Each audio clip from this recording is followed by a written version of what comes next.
बुखारी में एक बादशाह का वाक़या है। बादशाह का मैंने जब उसे पढ़ा तो मैं हैरान रह गया कि ये जो मुशीर वजीर होते हैं यहां तक ले जाते हैं बंदे को। हमारे एक वजीर साहब ने थोड़े दिन पहले कहा है, बेचारे ना खबरों में रहने के लिए इस तरह की शरारतें करते हैं।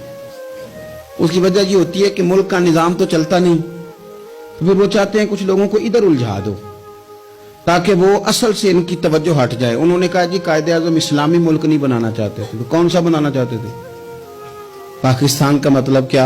ला इलाहा इल्लल्लाह मुहम्मदुर रसूलुल्लाह सल्लल्लाहु अलैहि वसल्लम। मैं आपके जवाब में सिर्फ इतनी बात कहूंगा कि जो पाकिस्तान बनाने वाले थे ना, वो आपकी तरह के लोग नहीं बनाना चाहते थे, आपकी तरह के लोगों के हवाले नहीं करना चाहते। हमारे लीडरों का ये हाल है कि इस तरह के लोगों को मुशीर बना लेते हैं, वजीर बना लेते हैं।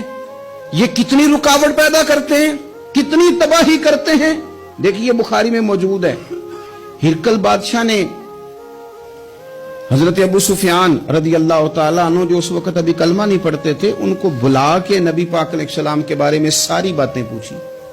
एक एक बात उसने हुजूर के बारे में पूछी और आखिर में ये भी पूछा कि क्या उन्होंने माज़अल्लाह कभी झूठ बोला है?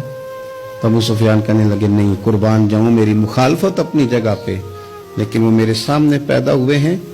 40 साल की उम्र में ऐलान नबूवत किया है, उनकी गोद में बेटियां खेलते मैंने देखी हैं, उनके मुकद्दस बाल मेरे सामने सफेद हुए हैं। महबूब ने जब भी बोला हक और साची बोला है। उसकी ना तबीयत में दीन उतर गया बादशाह की। उसने इसके जवाब में बड़ा खूबसूरत जुमला कहा, कहने लगा जिसने बंदों से कभी झूठ नहीं बोला, वो ये झूठ क्यों बोलेंगे कि मैं अल्लाह का रसूल बन के आया। उसकी तबीयत तस्लीम कर गई कि नबी पाक अलैहिस्सलाम सच्चे और आखिरी नबी हैं, और उसने इजहार भी किया, कहने लगा मुझे ये तो उम्मीद थी कि अल्लाह के आखिरी महबूब अलैहिस्सलाम अपनी शानों, अजमतों, रिफतों, बुलंदियों समेत तशरीफ लाने वाले हैं, पर यह नहीं पता था कि वो अहले अरब में से आएंगे। उसने कहा मैं जल्दी से हाजिर होकर ना हुजूर की इताअत कबूल करता हूं। लेकिन बादशाह था ना, बड़ा आदमी जो होता है ना, वो अपने माहौल को जरा थोड़ा साथ लेकर चलना चाहता है। तो बादशाह ने भी ना अपने जितने उसके वजीर मुशीर थे उनको बुलाया और अपने महल में दावत दी। जरा अंदाज देखिएगा।